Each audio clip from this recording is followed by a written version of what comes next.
Hi, today is August 17th, 2023, and here are my poems for the day. The first one is poem number 1325 for the year, Unattractive Flowers.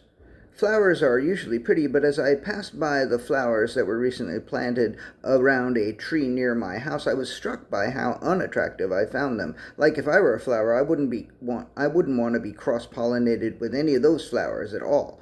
But then I thought maybe these flowers are really hot to other flowers, and the flowers that I find really beautiful would be considered very unattractive to other flowers. I really like evening primroses and roses, of course, tulips, scarlet pimpernels. Fuck me, I wouldn't kick any of those flowers out of bed, but I'm sorry. But when I passed by the flowers by my building yesterday, I was like, no thank you. Of course, for all I know, those flowers found me even less attractive than I found them. When I was about 5 steps away from them, I could have sworn I heard one of them call me a cocksucker. Poem number 1326, Phil the Flower. Phil found himself in a bed of flowers and found that he was a flower too. He loved the feeling of being planted and of his roots sinking into the soft earth.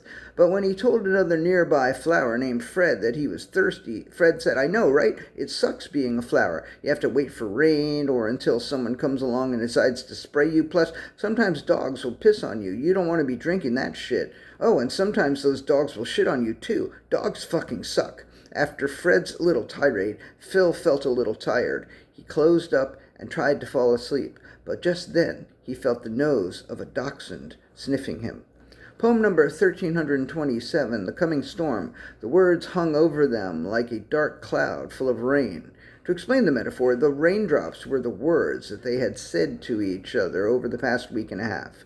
They felt the tension of the coming storm when the cloud would burst and they would be showered and soaked with their words. But they would find that they would not be able to quickly dry off. The rain that would fall on them would be more like a sticky tar. For many days after the rain, they would feel uncomfortable and unclean. If only one or both of them could say something now that might clear the air, then perhaps the coming storm would not come. Poem number 1328, Digital Baking. Taylor was flipping through a magazine and saw what seemed at first like an advertisement for digital baking. By the time Taylor realized that the ad was for digital banking, it was too late. Taylor spent the next several hours trying to imagine what digital baking might be like, how it would differ from analog baking, and whether you could taste the difference. Would digital muffins taste as good as analog muffins? Would different ingredients be required? How hot should the oven be? Taylor wondered how long it would take to master the art of digital baking, and whether it would be worth it. Taylor had always preferred vinyl over MP3, so maybe digital baking was another one of those ideas that Taylor would only briefly consider and then abandon. And the last poem of the day, poem number 1329, Follow the Money. Chris Cameron and Kitty Bennett have put together an amusing bit of research that was published yesterday and updated today in the New York Times. They have itemized the $27 million fees paid to the various lawyers and law firms defending the former president against the 91 charges in the 4 criminal cases in which he has been indicted. The article notes that the fees are being paid by a political action committee, which is ostensibly meant to fund his re-election efforts, but apparently is not.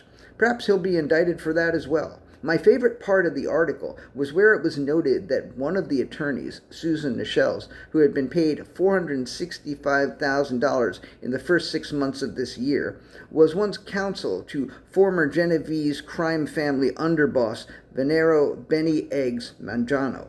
If you happen to have donated any money to the former president's re-election PAC, first of all, fuck you. But second of all, rest assured that your money is going to some of the best attorneys in their respective fields. Thank you. That's all I have. I appreciate you.